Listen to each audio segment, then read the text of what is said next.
The firing of the school board in Vancouver is another dramatic event along with the Supreme Court decision that's taken place in this season. And I think you both have looked at it and thought about it, and I wonder what you see as the implications. We'll start with Jason. The implications of this and how it fits with your studies of educational history and policy. My view on this is that, first of all, the government was completely within its rights under the Constitution to fire the school board.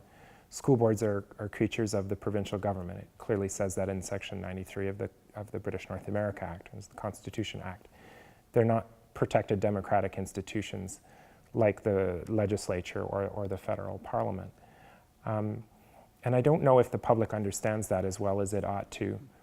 I also don't think that the trustees fully understand their role as trustees. They're supposed to provide oversight of the system. And when they overstep that role and fail to follow the law as it's outlined in the Schools Act, then I have concerns as a citizen and a taxpayer as well. Having said that, I think there is a fair bit of pressure at the board because of the issue of school closures, and that's pressure that is created by the things that we've been talking about, the number of students who may be attending private schools when they could be attending public schools. Also, the effective or ineffective use of public dollars in keeping some schools open, and these sorts of issues have created this situation as well. There are two elected institutions, but one is completely subordinate to the other. The school boards are creatures of the province. The province can wipe them out at its pleasure. Yes.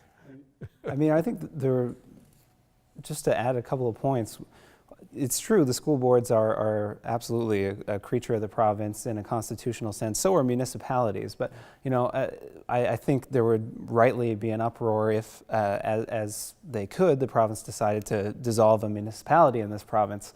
You know, there are certain democratic expectations that people have that are, you know, have evolved beyond what's in our Constitution as we know it. So, I think the election of a school board does carry some democratic legitimacy that's important, but the distinction, the constitutional distinctions are important as well. And I think, you know, from what I've seen, the trustees understood that they may well be fired for taking the advocacy stand that they had for more public education funding from that position, and they've those consequences have been borne out. But I don't think it was a surprise to them, and it still may be a very socially useful act if it can shine a light on the difficulties that we are having in terms of adequately funding the system in this province.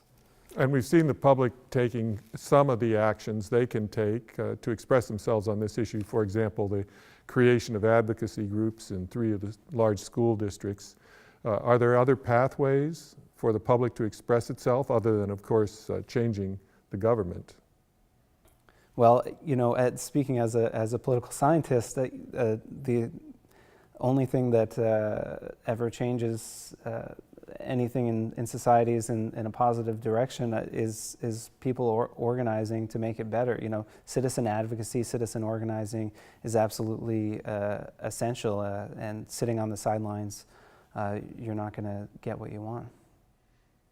It's also worth adding that there's a very active recognition on the part of the provincial government of the nature of its relationship with the school boards. And this was actually reported on by the journalist Michael Smith early in the mandate of the provincial government in the early 2000s. There's a recognition that by pushing certain responsibilities down to the school board while still holding the purse strings provincially, there's a way to download blame when schools are closed, when services are cut, to be able to point to those local representatives as the culprits and not have to bear all the responsibility as a provincial government. It's quite a telling memo. It's worth looking at. I see you nodding, Jason.